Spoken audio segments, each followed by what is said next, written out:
students. I'm Dr. Umesh Bansod from the Department of English, जैम Patel college Bhandara Maharashtra. आज के इस लेक्चर में हम 21वीं शताब्दी के सबसे बड़े खगोलविद के बारे में, स्टीफन हॉकिंग के बारे में हम जानने का प्रयास करेंगे। स्टीफन हॉकिंग कौन है और किस प्रकार से स्टीफन हॉकिंग ने दुनिया को अपनी खगोल विज्ञान के नॉलेज से चौंकाया है, ऐसे बहुत सारे तथ्यों को उजागर करने के लिए आज हम उनके बारे में जानने का प्रयास करेंगे। कुछ इम्पोर्टेंट सवालों का भी हम पीछा करेंगे। इस लेक्चर के माध्यम से जिन सवालों के जवाब आपको ढूंढने हैं, try to understand these important questions as well. What did Hawking enjoy doing in his spare time after school?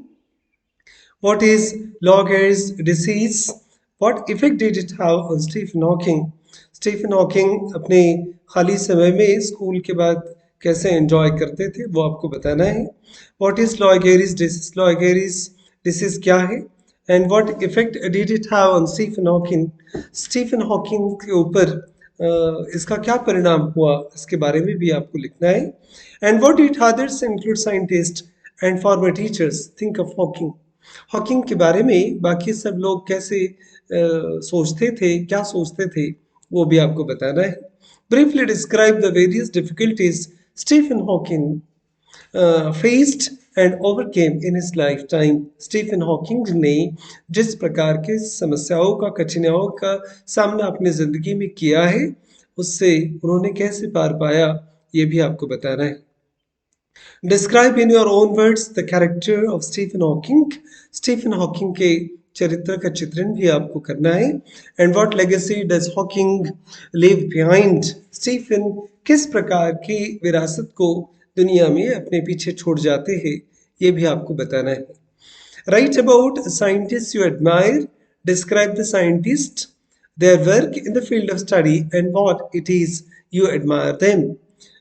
एक आपके चहेते साइंटिस्ट के बारे में आपको लिखना है।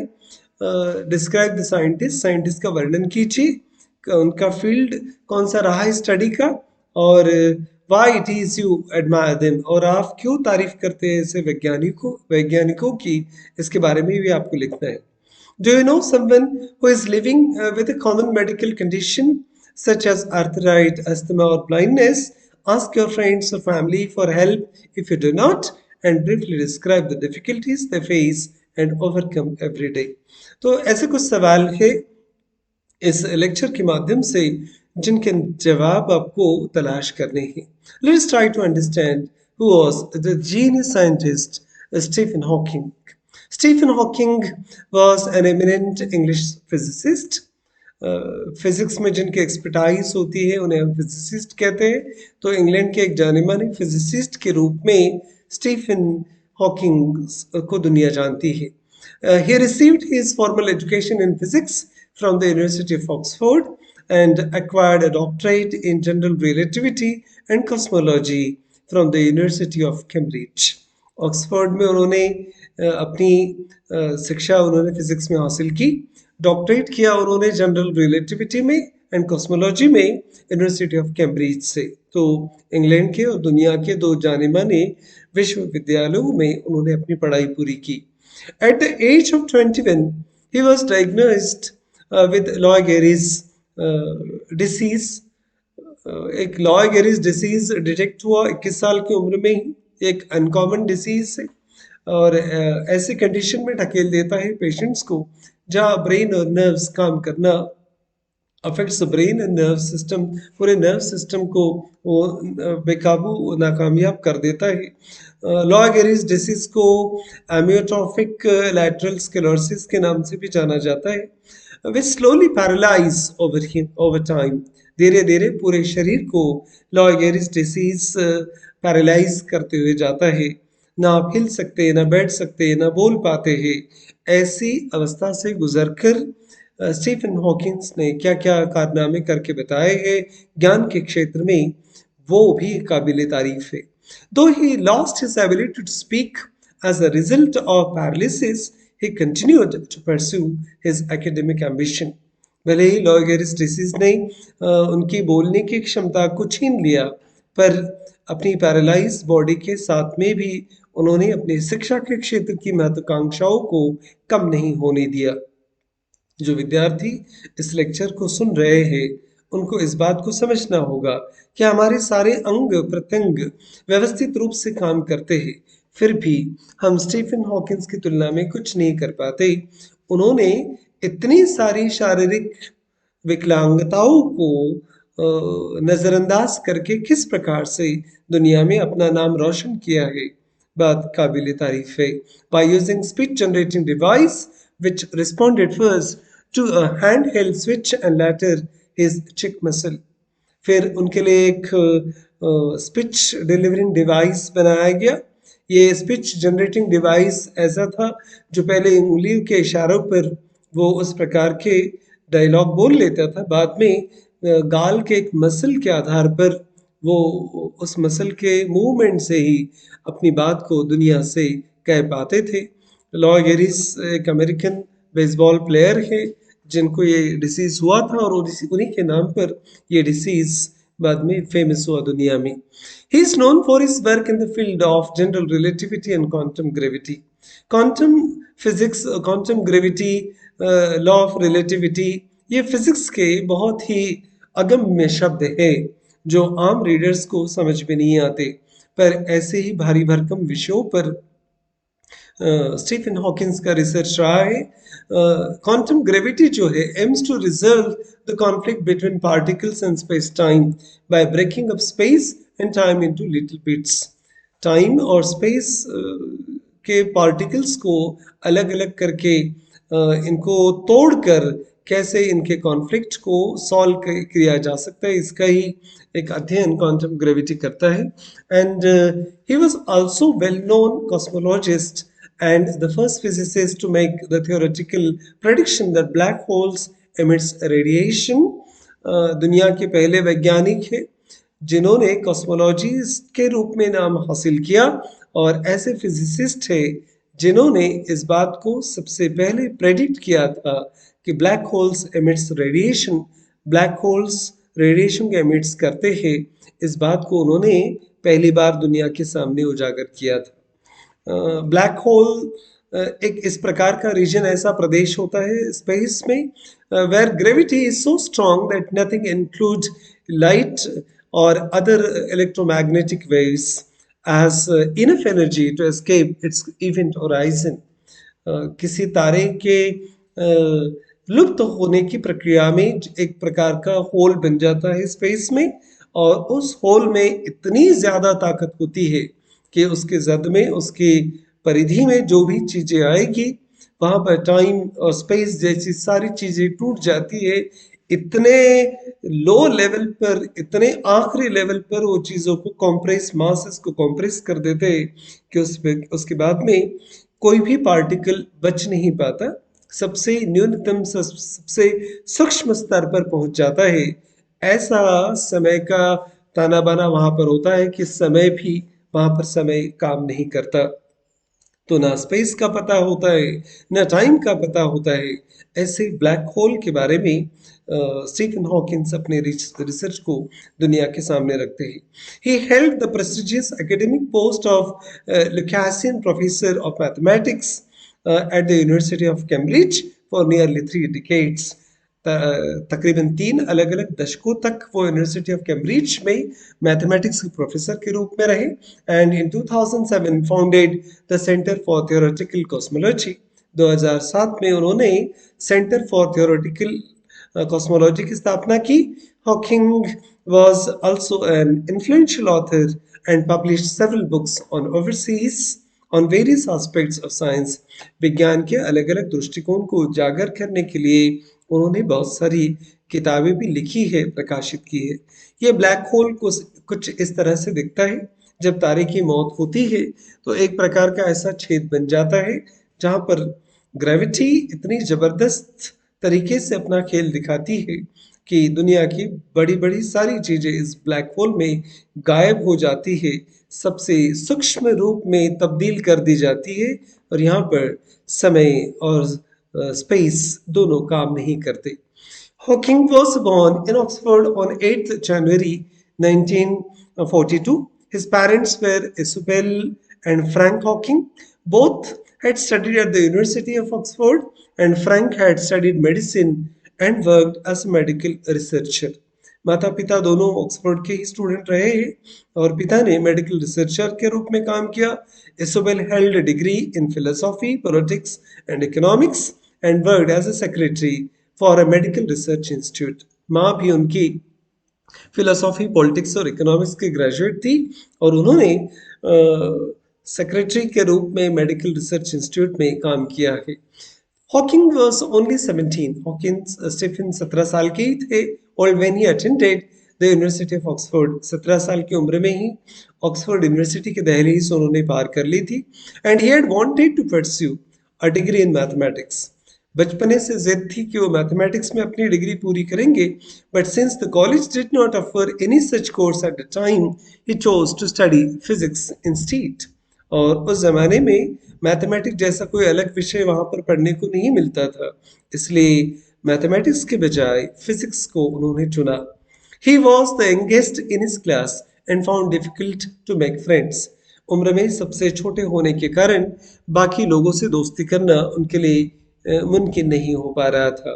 As a result, during his first year in college he led a fairly quiet life. इसका परिणाम ये हुआ कि उनकी जिंदगी तन्हा अकेले बीतने लगी यूनिवर्सिटी में. And academically he continued to excel. Robert Berman, his physics professor, said it was only necessary for him to know that something could be done. उनके जो प्रोफेसर थे रॉबर्ट बेरमैन, वो बताते हैं कि बस स्टीफन को इतना पता होना चाहिए कि चीजें हो सकती है, की जा सकती है, and he could do it without looking to see how other people did it. और बाकी लोगों ने उन चीजों को कैसे बनाया है इसके बारे में बिना सोचे उस वस्तु को, उस चीज को बनाना शुरू कर देते थे. During his second and third year at college, Hawking became a member of the University College Board Club.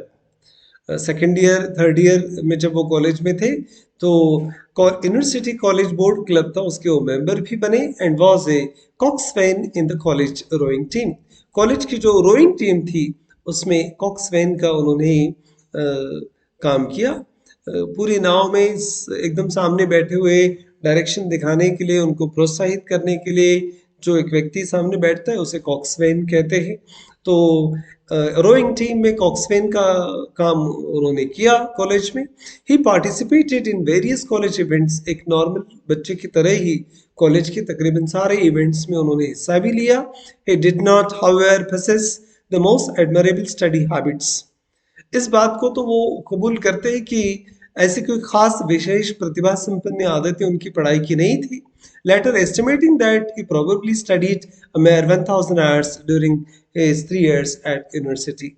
University में पढ़ाई के दौरान अगर 3 साल का उनका लेखा जोखा देखा जाए तो वो खुद बताते हैं कि 1000 घंटों के ऊपर कभी उन्होंने 3 साल में पढ़ाई नहीं की. Such behavior meant he found his final examination challenging. अगर इसी प्रकार का बर्ताव रहा 3 साल में सिर्फ 1000 घंटे, तो शायद फाइनल के एग्जाम उनके लिए मुश्किल होने वाली थी. And when the results were published, और जब फाइनल के रिजल्ट पब्लिश हुए, learn that he had been awarded a score that fell between a first and second class degree. अब जब रिजल्ट डिक्लेयर हुए तो उनको पता चला कि उनका जो स्कोर है फर्स्ट और सेकंड क्लास की डिग्री के बीच का स्कोर है. Due to this it was necessary for him to attend an oral examination in order to determine his final results. Final का रिजल्ट अच्छा करने के लिए उनको वाइवा अटेंड करना, ओरल एग्जाम अटेंड करना फिर जरूरी बन गया था. Hawking was aware that they required a first class honors degree to get into the University of Cambridge for his doctoral degree in cosmology. Hawkins इस बात को बेहतर तरीके से जानते थे कि अगर कैम्ब्रिज में उन्हें आगे की डॉक्टरल डिग्री की पढ़ाई के लिए, कॉस्मोलॉजी के लिए अगर जाना है तो उनको उनका ऑनर्स का डिग्री जो है उन्हें फर्स्ट क्लास में लेना ज़रूरी था. When asked by the examiners to elaborate on his plans for future, he said, "If you award me first, I will go to Cambridge." जब ओरल एग्जामिनेशन के दौरान स्टीफन से ये सवाल पूछे गए कि आप भविष्य में अपने प्लान्स को कैसा देखते हैं, तो उनका कहना था कि if you award me first I will go to Cambridge. अगर आप मुझे फर्स्ट क्लास देते हैं तो मैं कैम्ब्रिज जाऊंगा।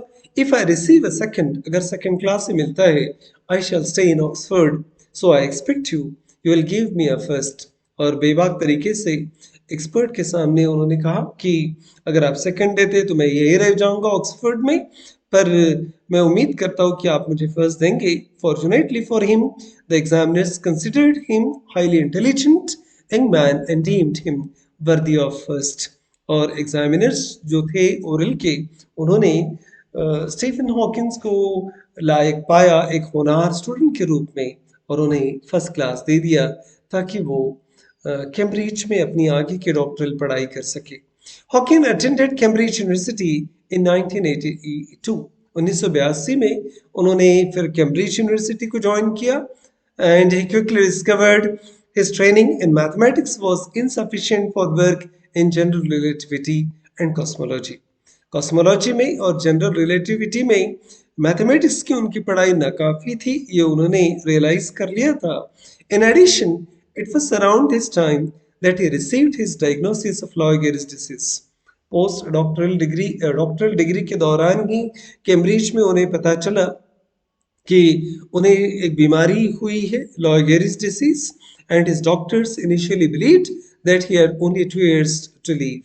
डॉक्टर्स ने उन्हें बता दिया था कि लॉय गेरिस डिसीज जो है वो लाइलाज है, उसका इलाज नहीं हो सकता, इसलिए आपके पास जिंदगी के सिर्फ 2 ही साल थे। And this plunged Hawking into a state of depression. और कोई भी इंसान हो, हॉकिंस के साथ जो हुआ वही होता।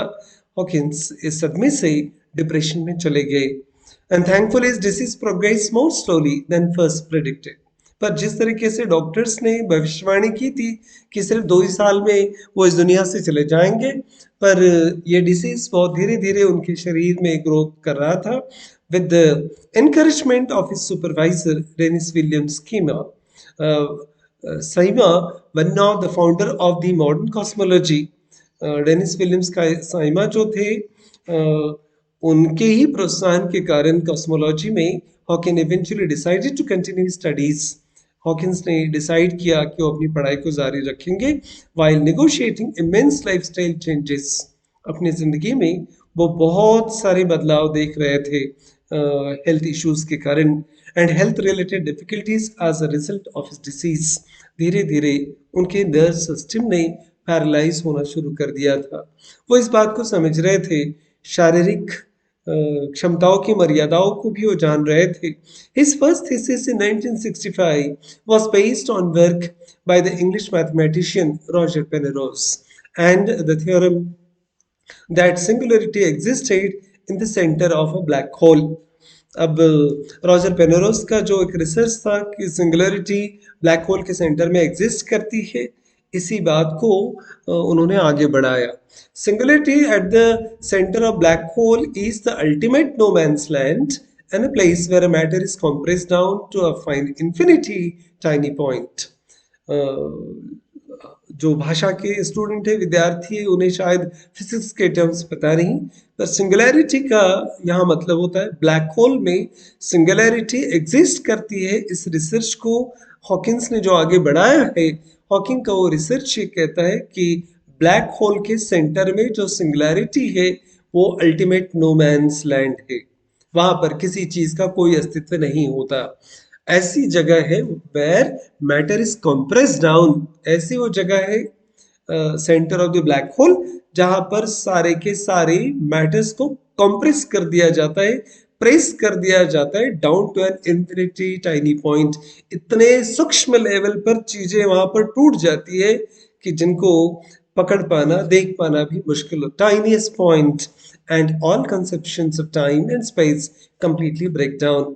और सारी जो धारणाएं हैं समय की और स्पेस की, वो सारी धारणाएं यहाँ पर कंप्लीटली टूट जाती है। यहाँ पर समय भी आपको पता नहीं चलता। और इसी रिसर्च के लिए his thesis was approved in 1966 and he was later awarded a research fellowship as well as the prestigious Adams Prize. In 1973, he joined the teaching staff at the Department of Applied Mathematics and Theoretical Physics at the university of Cambridge. फिर 1973 के दशक में उन्होंने department of applied mathematics में और theoretical physics में as a teaching staff join किया Cambridge university में। In 1974 he became the member of Royal Society. 1974 में वो रॉयल सोसाइटी के मेंबर बने। With every passing year, the list of accomplishment grew. बढ़ते हुए साल एक एक साल के साथ तबीयत खराब होती जा रही थी, पर उनकी कामयाबी का ग्राफ बढ़ते जा रहा था। Over the course of his illustrious career, he received 12 honorary degrees in various fields of studies, numerous awards for his stellar work in the field of physics. तारों की दुनिया में उन्होंने जो काम किया है उसके लिए तकरीबन 12 अलग अलग डिग्रीज से, ऑनररी डिग्रीज से उनको नवाजा गया, और various honours including the presidential medal of freedom, the highest civilian award of the United States of America, and he was also the author of best-selling titles such as A Brief History of Time and The Universe in Nutshell. A Brief History of Time और Universe in Nutshell, ये दो बहुत famous किताबें हैं जो best seller book रहे हैं। इन सारे काम के लिए दुनिया ने उनको अलग अलग पुरस्कारों से सम्मानित किया है। Stephen Hawking passed away in his home in Cambridge at the age of 76. उम्र के 76वें साल में उन्होंने दुनिया को अलविदा किया। 14 मार्च 2018 में उनकी मृत्यु हुई। He is survived by his 3 children, Robert, Lucy and Timothy, with his former wife, Jen Wild. He is widely regarded as a role model for many remarkable accomplishments while living with Lou Gehrig's disease for over 50 years. तकरीबन 50 साल तक wheelchair में अपने आप को सिकुड़ लेना और एक ही जगह बैठकर सारी क्रियाओं को अंजाम देना, अपनी रिसर्च को आगे बढ़ाना और अपने अंदर के टीचर को मरने नहीं देना, ऐसे असंभव लगने वाले कामों को स्टीफन हॉकिंग ने करारा जवाब दिया है कि विकलांगता होने के बावजूद भी दुनिया को अपने तरीके से जिया जा सकता है। He is one of the most brilliant theoretical physicists since Albert Einstein. Albert Einstein जैसे वैज्ञानिकों के बाद में उनको सबसे ब्रिलियंट theoretical physicist माना गया है। And upon learning of his death, the theoretical physicist Lawrence Krauss said, "A star just went out in the cosmos." Cross कहते हैं कि उनके मृत्यु के उपरांत एक तारा टूटकर हमारे कॉस्मोस से निकल गया है। And we have lost an amazing human being, हमने एक बहुत ही आश्चर्यचकित कर देने वाले इंसान को, एक बहुत ही बेहतरीन इंसान को खोया है। Stephen Hawking fought and tamed the cosmos bravely for 76 years and taught us all something important about what it truly means to celebrate being human. एक मनुष्य होने के नाते जीवन को कैसे साकार किया जा सकता है, जीवन को कैसे जिया जा सकता है जिद के साथ में, इस बात को उन्होंने हमें दिखाया भी है और कॉस्मोस से कैसे प्यार किया जा सकता है ये सिखाया भी है। उम्मीद करते हैं कि स्टीफन हॉकिंग की ये प्रेरणादायी कहानी हम सबको हमेशा के लिए प्रेरित करती रहेगी एक बेहतर इंसान बनने के लिए।